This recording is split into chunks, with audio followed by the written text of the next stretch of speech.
Assalamualaikum Pak Gi. Waalaikumsalam warahmatullahi wabarakatuh. Selamat siang, bagaimana kabarnya Pak Gi? Selamat siang, baik-baik saja Pak Heru. Bagaimana kabar Pak Heru? Alhamdulillah baik Pak Gi.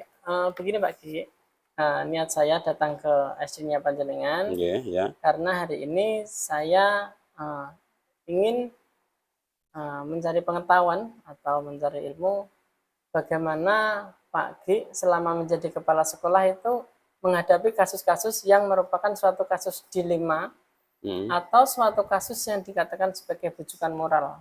Ya. Nah, di sini kira-kira Pak Gi pernah tidak mengalami kasus hal seperti itu? Kira-kira seperti apa kasusnya? Selama saya menjabat sebagai kepala sekolah memang ada beberapa kasus yang melibatkan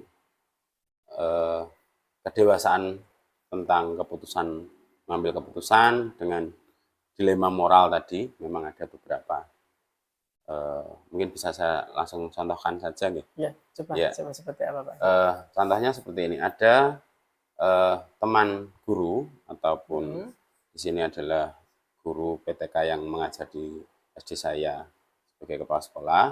Dia meminta izin untuk mengikuti kegiatan di luar kependidikan ataupun di luar kegiatan mengajarnya, yaitu sebagai panitia pemungutan suara PPS, karena kita tahu bahwa nanti tahun 2024 itu kan ada pemilu massal, ada pemilu, bahwasanya diperlukan tenaga-tenaga untuk masuk ataupun direkrut untuk menjadi PPS. Nah, dia adalah seorang wiyata bakti yang dimana tentu saja dari sekolah juga tidak memberikan banyak materi karena dia memang di sekolah, dengan dia bekerja di luar lingkungan sekolah menjadi PPS, mungkin harapan yang pertama adalah meningkatnya penghasilan. Itu juga menjadi satu beban moral ketika tugas utamanya adalah mengajar, namun demikian dia meminta izin untuk mengikuti kegiatan atau pendaftaran PPS. Itu yang menjadi masalah. Dari atas permasalahan yang Pak Gi hadapi itu, kira-kira langkah apa yang Pak Gi ambil untuk menghadapi masalah yang dihadapi dari guru Pak Gi tersebut? Ya, pertama kita menganalisis terlebih dahulu, menganalisis dari segi kebutuhan secara sekolahan, kedinasan, maupun juga kebutuhan dari pelaksanaan tugas di luar sekolah itu sendiri, pemilu itu tadi. Ya, kita tidak memungkiri bahwa pemilu itu juga merupakan satu tugas negara yang memang harus disukseskan oleh seluruh warga negara Indonesia. Namun demikian, karena beliau juga menjadi pendidik dan tenaga kependidikan di sekolah kami, tentunya beberapa pertimbangan perlu kami berikan. Yang pertama adalah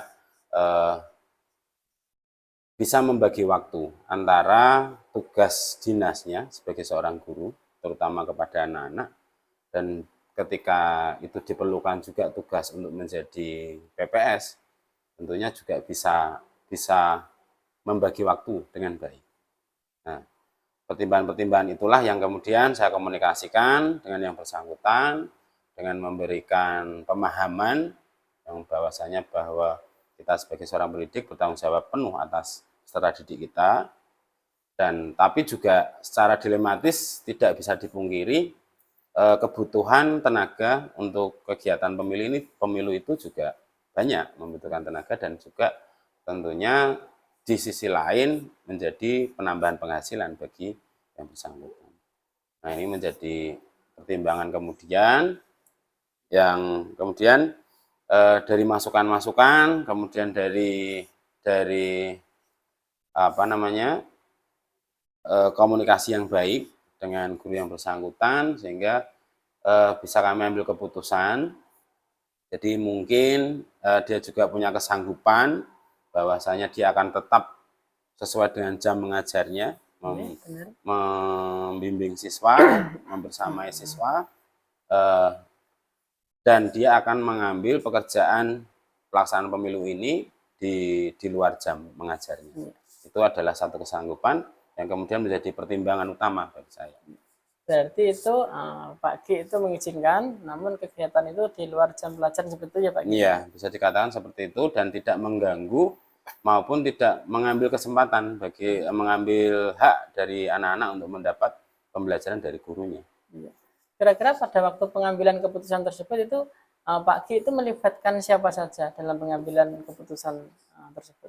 Iya, pengambilan keputusan ini yang pertama yaitu kepada guru yang bersangkutan atas kesepakatan tadi. Ya. Yang kedua adalah dari teman-teman guru maupun dewan guru yang ada. Rasanya juga harus ada kekompakan di sekolah ketika bu guru yang bersangkutan ini mendapatkan tugas pekerjaan di luar atau pekerjaan PPS-nya, bahwa ada yang sanggup atau bukan menjadi satu hal yang membuat iri Ya, benar. dari teman-teman guru, sehingga juga bisa terbuka untuk bisa ketika memang sangat-sangat dibutuhkan bisa menggantikan peran dari guru yang mendapat yang bertugas jadi PPS ini tadi. Kira-kira pada waktu pengambilan keputusan tersebut itu Pak G itu ada jadwalnya tidak? Ataukah keputusan tersebut ada guru tadi yang usul bahwa dia nanti akan menjadi petugas PPS dan meninggalkan sekolah tersebut? Kira-kira itu apakah keputusan tersebut diambil secara langsung ataukah Pak G mempunyai jadwal untuk di hari berikutnya agar keputusan tersebut Ya. diambil secara Tentunya semua keputusan harus kita pertimbangkan dengan masa-masa. Tidak serta-merta kita bisa mengambil keputusan di waktu yang bersamaan juga. Walaupun dalam kondisi tertentu kita juga harus memberikan keputusan yang cepat. Namun dalam skup masalah ini, karena ini juga tidak berkenaan dengan hajat yang sangat mendesak, sehingga kami menjadwalkan ataupun memberikan rencana, memberikan jawaban setelah kami menginformasikan dan juga mengkoordinasikan dengan dewan guru tadi, bahwanya setelah ada kesanggupan dan keterbukaan dari teman-teman yang lain dan sanggup untuk menggantikan posisinya apabila memang benar-benar dibutuhkan, nah, setelah ada kesepakatan itu barulah kami memberikan keputusan untuk memberikan izin kepada yang bersangkutan untuk mendaftar menjadi PPS. Ya. Kira-kira dari pengambilan keputusan ini ya Pak Gi, ini kan tentunya itu adalah sebuah kasus dilema. Dari pengambilan keputusan ini kira-kira pelajaran apa yang dapat diambil dari Pak G dari apa namanya permasalahan dilema seperti ini? Ya. Kira-kira apa pembelajaran apa yang diambil dari Pak G? Pembelajaran yang bisa saya terima, saya dapatkan secara pribadi, bahwasanya kita memang sebagai seorang pimpinan tidak hanya bisa berpaku atau berpegang pada aturan-aturan yang berlaku, namun juga kita juga harus berpegang pada ranah moral maupun ranah sosial, yang dimana ketika memang kebijakan-kebijakan ini dibutuhkan ataupun memang kita perlu mengambil sebuah keputusan, kita tidak hanya berpegang pada aturan-aturan yang tertulis, namun juga aturan-aturan yang tidak tertulis juga, yang sehingga apapun nanti keputusan kita, yang pertama adalah kita mempertanggungjawabkan atas keputusan kita itu tadi.